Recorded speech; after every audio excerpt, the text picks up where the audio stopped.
दोस्तों स्वागत है आप सभी का एक बार फिर से आपके अपने YouTube चैनल साइंस बंकर्स पर।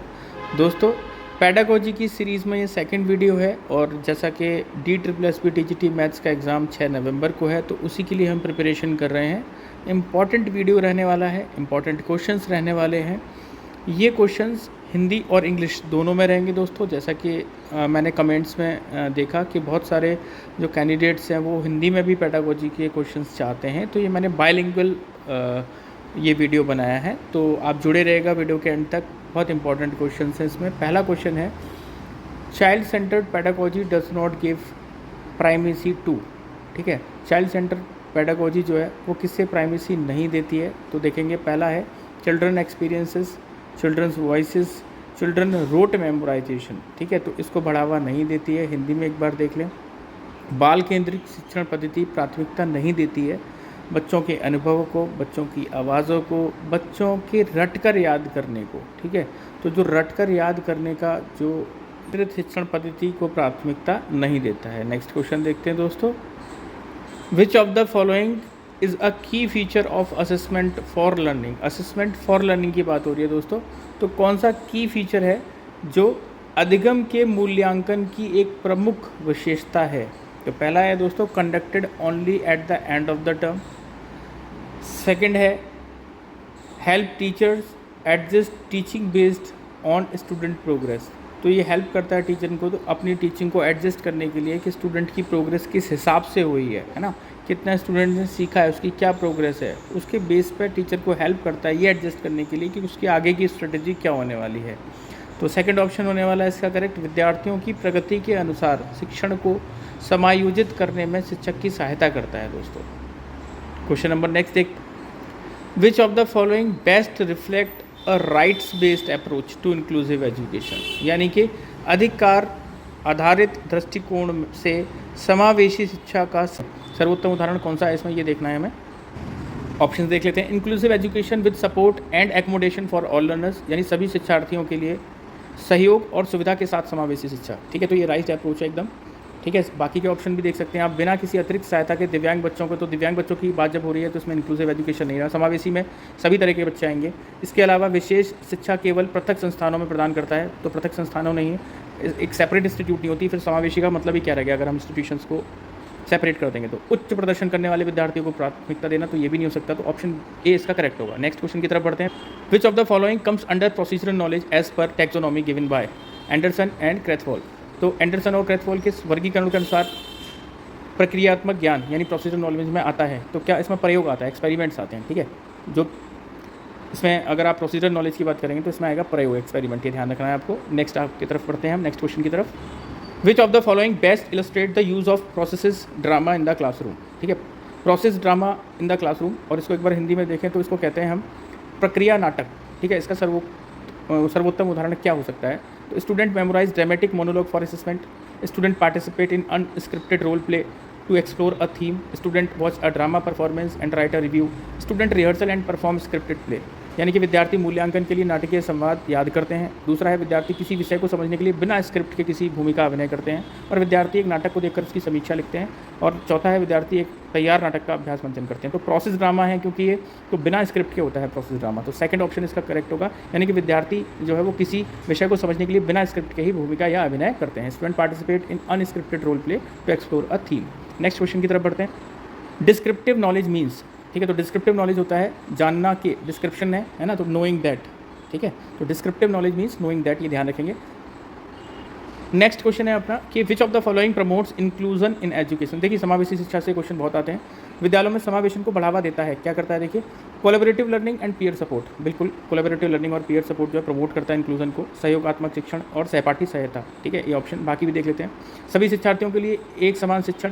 ठीक है, विशेष आवश्यकताओं वाले विद्यार्थियों के लिए अलग कक्षाएं, ये तो बिल्कुल गलत हो जाएगा। व्यक्तिगत भिन्नताएं भी अनदेखी की जाती हैं, है ना, तो ये सारी चीज़ें जो है वो कहीं तक बी ऑप्शन तो फिर भी ठीक है, लेकिन थर्ड और फोर्थ तो बिल्कुल ही गलत है। तो मोस्ट अप्रोप्रिएट अगर हम इसमें देखेंगे तो सहयोगात्मक शिक्षण जो है, सहपाठी सहायता, ये प्रमोट करती है किसको, समावेशी शिक्षण को दोस्तों।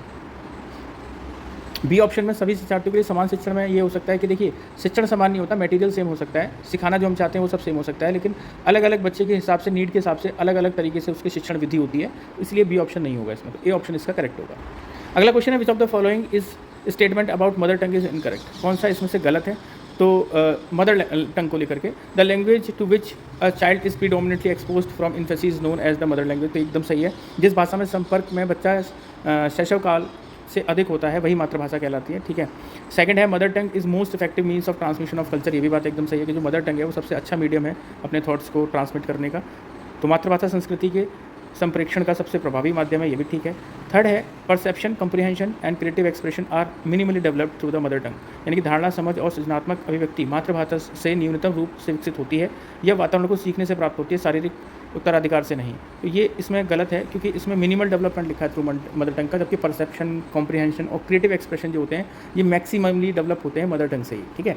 सबसे ज़्यादा जो इन्फ्लुएंस होता है वो मदर टंग का होता है इन सब चीज़ों में, तो ये गलत रहेगा दोस्तों। नेक्स्ट क्वेश्चन देखते हैं, in which teaching style are the learner instructed with their assignment which they do individually और इंडिपेंडेंटली, वह शिक्षण शैली जिसमें शिक्षार्थी को काम सौंपा जाता है और स्वतंत्र रूप से कार्य करते हैं, ऐसी शिक्षण को हम डेलीगेटिंग स्टाइल या प्रतिनिधि कौशल भी बोलते हैं दोस्तों, है ना। सी ऑप्शन इसका करेक्ट होगा। आगे बढ़ते हैं, नेक्स्ट क्वेश्चन है विच of the following best describe the impact of gender stereotypes in school, है ना, यानी कि जो लिंग आधारित रूढ़ियाँ हैं, है ना, रूढ़िवादिता है लिंग आधारित, उसको कैसे सबसे बेस्ट डिस्क्राइब किया जा सकता है। तो पहला लिखा है कि they limit opportunities and reinforce traditional rules, बिल्कुल ठीक है, अपॉर्चुनिटीज़ इससे लिमिटेड होती हैं और जो ट्रेडिशनल रूल्स हैं वो रीइंफोर्स होते हैं। कहने का मतलब ये अवसरों को सीमित करता है और पारंपरिक भूमिकाओं को सुदृढ़ करता है, जो बिल्कुल सही उत्तर है, ठीक है। बाकी आप अगर देखेंगे तो सारे ऑप्शंस जो हैं वो जेंडर स्टीरियोटाइप को डिस्क्राइब नहीं करते, ये एनकरेज बिल्कुल नहीं करता है, ठीक है। भागीदारी को प्रोत्साहन नहीं देता है, तो ये भी गलत है। नो इन्फ्लुएंस और स्टूडेंट लर्निंग, इन्फ्लुएंस होता है, रूढ़िवादिताओं का बिल्कुल लर्निंग पे इन्फ्लुएंस होता है। इसके अलावा अगर इंप्रूव स्टूडेंट्स एकेडमिक परफॉर्मेंस, बिल्कुल इंप्रूव नहीं कर सकता ये, ठीक है। तो ये जो है ए ऑप्शन इसका करेक्ट जाएगा। दोस्तों वीडियो थोड़ा सा लंबा हो सकता है कल वाले से, बिकॉज मैं हिंदी इंग्लिश दोनों में एक्सप्लेन कर रहा हूँ, दैट्स वाई। तो आप बने रहेगा पेशेंस के साथ में। नेक्स्ट क्वेश्चन की तरफ बढ़ते हैं, which principle of classroom management can be teacher use to help learner understanding each others views and find a solution in the classroom. तो बहुत अच्छा वो क्वेश्चन है। एक अच्छा प्रबंधन का वो सिद्धांत जिसमें विद्यार्थियों को एक दूसरे के विचार समझने और समाधान खोजने में मदद करता है, वो कौन सा जो सिद्धांत है वो कहलाता है प्रिंसिपल ऑफ डेमोक्रेटिक बिहेवियर, ठीक है। तो डेमोक्रेटिक बिहेवियर फोर्थ वाला ऑप्शन इसका करेक्ट होगा, लोकतंत्र व्यवहार का सिद्धांत। नेक्स्ट क्वेश्चन देखते हैं, knowledge whose truth and falsity can be decided before or without recourse to experience is known as, इसे प्रायर नॉलेज बोलते हैं। वो ज्ञान जिसकी सत्यता या असत्यता अनुभव के बिना या अनुभव से पहले जानी जा सकती है, इसको हम प्रायर नॉलेज बोलते हैं। जब हम लेसन प्लान वगैरह बनाते हैं तो भी उसमें लिखा होता है कि स्टूडेंट्स की प्रायर लर्निंग क्या रही है क्लासेस में, उसके बाद हम बिल्डअप करते हैं अपना नेक्स्ट लेसन प्लान।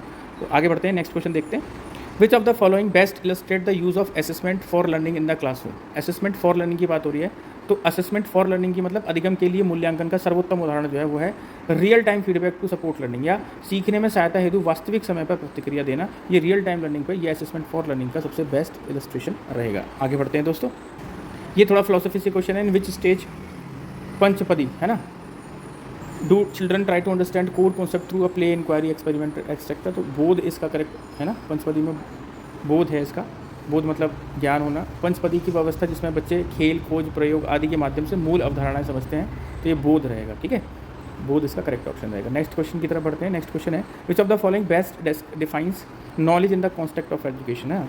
तो कॉन्टेक्स्ट ऑफ एजुकेशन के लिए नॉलेज को अलग अलग फिलोसोफर ने अलग अलग तरीके से डिफाइन किया है। इसमें बेस्ट डिफाइन जो है या बेस्ट डेफिनेशन हम अगर कहें ज्ञान की, तो सर्वोत्तम परिभाषा है अनुभव आधारित संगठन ज्ञान, ठीक है, अनुभव आधारित संगठन ज्ञान, यानी एक्सपीरियंस बेस्ड ऑर्गेनाइज्ड नॉलेज, ठीक है। क्योंकि मेमोराइज टेस्ट बेस्ड नहीं है, ओपिनियन भी नहीं है और information copied from text book भी नहीं है, क्योंकि टेक्स्ट बुक में जो इन्फॉर्मेशन होती है वो भी एक्सपीरियंस के बेस पर ही लिखी जाती है। तो ए ऑप्शन इसका करेक्ट आंसर होने वाला है दोस्तों। नेक्स्ट क्वेश्चन देखते हैं, how many weekly period does NCERT recommended for drawing, painting and sculpting, clay modelling. चित्रकला, पेंटिंग और मूर्तिकला पेंटिंग की मॉडलिंग के लिए एनसीईआरटी द्वारा अनुशंसित साप्ताहिक अवधि क्या है, तो 2 है, ठीक है। 2 पीरियड वीकली जो है वो इन चीज़ों के लिए लगाए जाएंगे अकॉर्डिंग टू एनईपी, एनसीईआरटी के रिकमेंडेशन के अकॉर्डिंग, सॉरी, ठीक है, 2 पीरियड, ठीक है, वीकली। नेक्स्ट बढ़ते हैं, नेक्स्ट क्वेश्चन है, the extent to which the developmental changes are different across culture, community, societies and individuals is an issue of dash development, यानी विकासात्मक परिवर्तनों के विभिन्न संस्कृतियों, समुदायों, समाजों और व्यक्तियों के भिन्न होने का प्रश्न, ठीक है, ये संदर्भ विशिष्ट विकास कहलाता है, यानी कॉन्टेक्स्ट स्पेसिफिक कहलाएगा, ठीक है।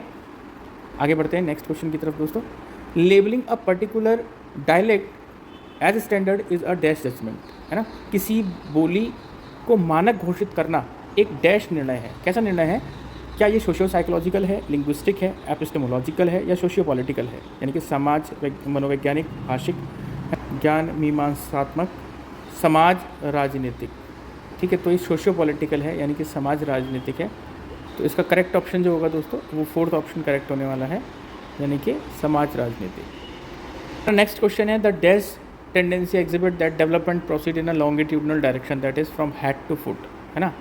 तो इसे सिफेलोकॉडल बोलते हैं, ठीक है, यानी विकास की वह प्रवृत्ति जिसमें विकास सिर से पाँव की दिशा में होता है ना, फ्रॉम हेड टू टो, ठीक है। तो इसको बोला जाता है दोस्तों cephalocaudal. Cephalo word use for the brain and caudal use for the extremities यानी कि पैर के लिए, तो सिफेलोकॉडल, इसका सही ऑप्शन ए जाएगा। तो दोस्तों इस वीडियो में इतना ही। नेक्स्ट 20 क्वेश्चंस लेके आऊँगा कल, बने रहेगा साइंस बंकर्स के साथ। और अगर आपको हमारे वीडियोस पसंद आ रहे हैं तो प्लीज़ लाइक, शेयर और सब्सक्राइब ज़रूर कर दीजिएगा, इससे हमें मोटिवेशन मिलता है और भी आपके लिए मेहनत करने के लिए। थैंक यू सो मच दोस्तों।